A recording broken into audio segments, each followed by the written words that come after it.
نبی پاک صلی اللہ علیہ وسلم پہاڑ پہ بیٹھ کے پڑھتے تھے رات کو، تو وہاں نا ابو سفیان بھی آ گئے سنتے سنتے، کیونکہ انہوں نے پابندی لگائی ہوئی تھی کہ کوئی بھی بندہ وہاں نہ جائے، سوشل بائیکاٹ معاذ اللہ کیا ہوا تھا، کوئی نہ ادھر جائے، تو سنتے سنتے ابو سفیان آ گئے۔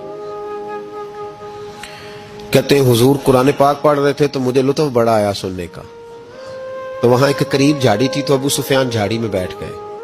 ساری رات نبی پاک نے قرآن پاک پڑھا اور ساری رات انہوں نے سنا۔ ہمیں اتنا ذائقہ بات سن کے بھی تو آنا چاہیے نا۔ کہتے ہیں اب مجھے نہیں پتا تھا کہ اخنس بن شریک بھی کہیں آیا ہوا ہے، اس نے بھی وہی بھی یہ دیکھنے آیا کہ کہیں کوئی وہاں آیا ہوا تو نہیں، وہ بھی کسی کونے میں جھاڑی میں بیٹھ گیا۔ حضور قرآن پاک کی تلاوت فرماتے رہے، وہ ساری رات سنتا رہا۔ ادھر سے کہیں ابو جال بھی آ گیا، پتھر دل تھا، پر میرے مصطفیٰ قرآن پڑھتے تھے تو کان اس کے بھی کھڑے ہو جایا کرتے تھے۔ ساری رات تلاوت سنتے رہے، تینوں پکے کافر جھاڑیوں میں بیٹھ کر تلاوت سنتے رہے۔ صبح جب جانے لگے تو ملاقات ہو گئی۔ تو کدھر آیا تھا؟ اس نے کہا پہلے تو بتا، تو کدھر آیا تھا؟ میں تو آیا تھا دیکھوں کوئی آیا تو نہیں۔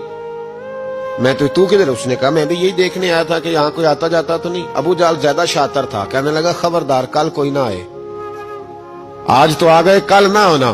اللہ اکبر۔ لیکن جہاں دل لگا ہوتا ہے نا وہاں دل کھینچا چلا جاتا ہے، دل جہاں لگ جاتا ہے نا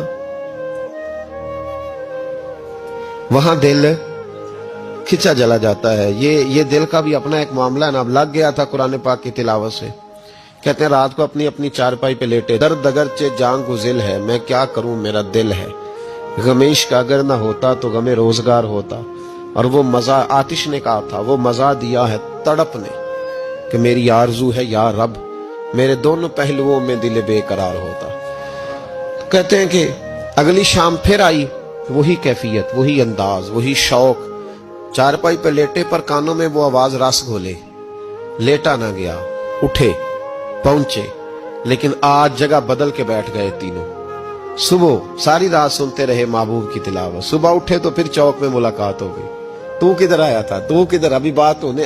ابو جال ذرا زیادہ شاطر تھا، کہنے لگا میں تو تم دونوں کا خیال کرنے آیا تھا، کہیں تم دونوں تو نہیں آئے، یہ دیکھنے کے لیے آیا تھا۔ اللہ اکبر۔ 3 دن مسلسل آتے رہے اور میرے مصطفیٰ کریم کا ساری رات قرآن پاک سنتے رہے۔ اب اخنس بن شریک کہتے ہیں کہ میں پورا قریب آ گیا، میرا دل کہتا تھا کہ یہ سچے ہیں۔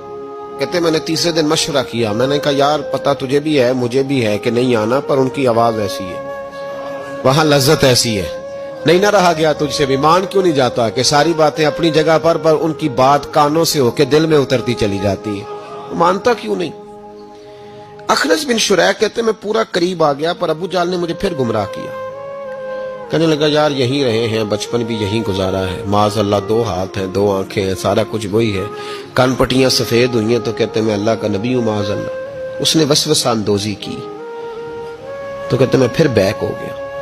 آپ کیوں نہیں اس شخص کو جانتے جو وسوسہ اندوزی کرتا ہے؟ آپ اس جگہ کیسے چلے گئے جہاں وسوسہ اندوزی ہوتی ہے؟ یاد رکھیں اس جگہ جائیں جہاں جانے سے دل صاف ہوتا ہے، جہاں جانے سے دل کا زنگ اترتا ہے، آپ کے وسوسے دور ہوں گے۔